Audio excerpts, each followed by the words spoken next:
Hi guys, Calvin here. So today we'll be doing a router comparison in the AC1200 class. This time we have the Asus RT-AC55UHP versus against the TP-Link Archer C5 as well as the D-Link DIR-850L. So let's move on to similarities. They all have dual band, which is the same signal rating of 300 megabytes per second at 2.4 GHz and 867 megabytes per second at 5 GHz and 4 Ethernet ports. When it comes to the differences, the Asus has one USB 3.0 port and also one USB 2.0 port, a total of 2 USB ports, which one is located at the back and one located at the front.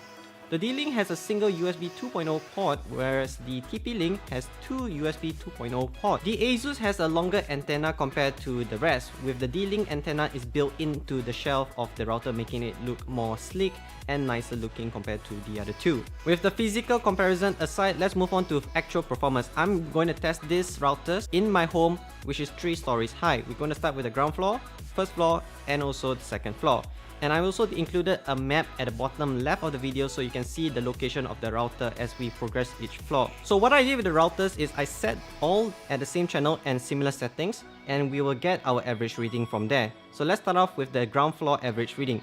The line of sight with the routers, our first results is Asus first at negative 26 dBm, TP-Link followed by negative 33 dBm, lastly D-Link at negative 40 dBm.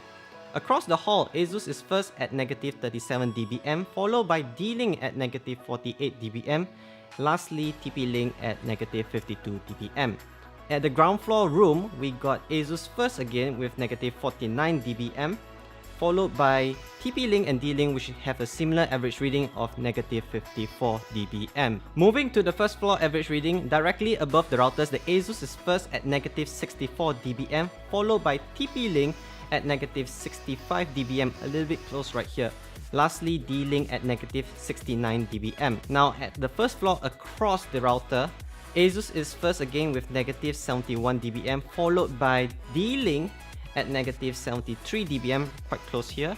Lastly, the TP-Link at negative 89 dBm, a little bit far from the rest. On the second floor, which is where my room is located, directly above the routers, Asus got first at negative 70 dBm, followed by D-Link at negative 74 dBm, followed by lastly TP-Link at negative 75 dBm, a little bit close between one another, but the TP-Link actually fluctuates a lot. Across router, it is Asus first at negative 74 dBm, followed by TP-Link, it's negative 76 dBm, lastly D-Link at negative 84 dBm. Next up, we're going to do a speed test comparison. House internet speed is 100 megabytes per second unified home line. So we're going to test the ping rate, the download rate, and also the upload rate. Looking at the Asus, you can see the ping is rather consistent at 11, 12, and 13. Looking at the download speed is also really consistent, there's no fluctuation of speed. It does maintain a 94 megabytes per second download speed. Looking at the upload speed is also consistent at 50 megabytes per second plus. Now let's move on to TP-Link. TP-Link is second, however the ping rate is a little bit jumpy right here. It does jump from various tests, 12, 16, 14, back to 12. So TP-Link is not that very stable when it comes to the ping. Now looking at the download speed is also not consistent. It didn't max out like the Asus at 94 megabytes per second on my 100 meg line. It got 91, 90, 92. It does jump, it stays at 90, but it just gets jumpy right there. Now just do keep in mind, I do the best of 5, but I actually do extra just to make sure everything is consistent. Now looking at the upload speed, it's okay, but it's a little bit lower compared to the Asus variant right there. So now let's move on to the D-Link. Now D-Link is really consistent at the ping rate. It only hovers around 10 or 11, but the download speed, sadly to say, is below 90 megabytes per second right here. You're only getting 82, 78 or 79. Looking at the upload speed, it does hit 50 occasionally. That's the sweet spot for it. We have come to the end of the comparison video, and no doubt you can see that Asus actually performs better when it comes to the signal strength. Do keep in mind we keep it to the same channel, the same settings across all the routers to make this comparison as fair and as equal as possible.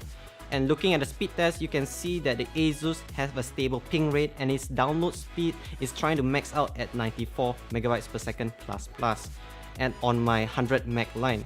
Even the upload speed is consistent 50 max plus above that. So good job to Asus. Follow in line is TP-Link. Now the signal is a little bit jumpy up and down and is second compared to all these routers. And looking at its speed test is not really consistent when it comes to the ping. It jumped a lot, a variant of 3 points. And looking at the download speed, it also does not max out at 94. Do keep in mind this is the best of 5 from 10 tests. And looking at the upload speed, it does hit 50 occasionally. Now looking at the D-Link, is the cutest of the bunch, the most sleek, the most modern looking. It looks like a furniture in your house. But when it comes to the signal strength, it's somewhat same as TP-Link. But when it comes to the download speed, you're not maxing out or not hitting 90 meg on a 100 meg line. So do keep in mind. So thanks for watching this video. If you have any recommendation what we should review next, put it in the comments below. Remember to like and subscribe and check out CalvinPixels.com for more reviews like this. See you guys in the next episode.